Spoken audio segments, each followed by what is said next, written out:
શું કહેતા હતા? જવું નહીં નીચે, ચાલો ને ગાઈસ.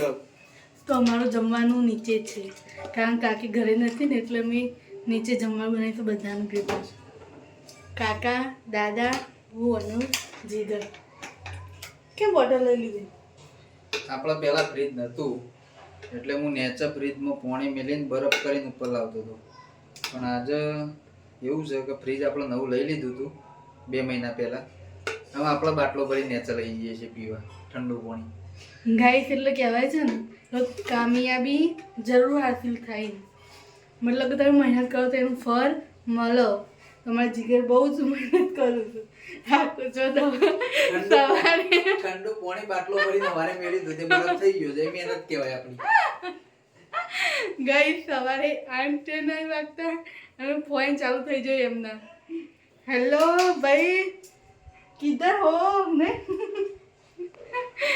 એટલે અમારા જીગર બહુ મહેનત કરું ગાઈસ, એટલે અમે લાવ્યા છીએ અમારું આ નવું ફ્રીજ LG નું 5 સ્ટાર ગાઈસ.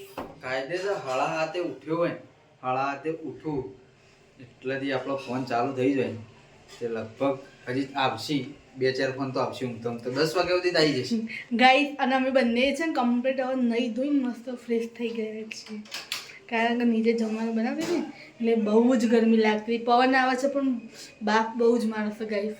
તો જીગરે નહીં લીધું, મેં પણ નહીં લીધું. પણ તમને ખબર સવારે શું છે, આજ તો ઢગલો થયો કપડાં ધોવાનો નહીં, એટલે સવારે આજ તો મારું ગમે તેમ ઘસ કરો કપડાં. અને ગાઈસ આજે એક વાત કહું, આજે મેં કપડાં ધોયા પણ ગાઈસ તો આજે મેં 7:30 કપડાં ધોયા, સવારના 7:30. તો અત્યાર સુધી કપડાં એમના એમ પાછળ પડી રહ્યા છે. કેમ ગાઈસ ખબર?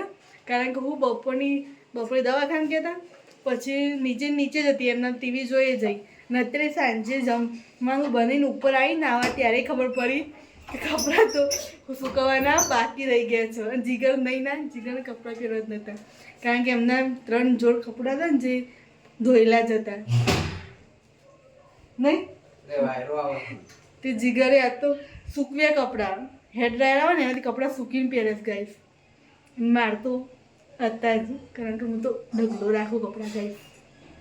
તો ગાઈસ કમેન્ટ કરજો તમારે પણ ક્યારે એવું થાય છે કે કંઈક કામ કરવાની અધૂરું મૂકીને ભૂલી ગયા હોય.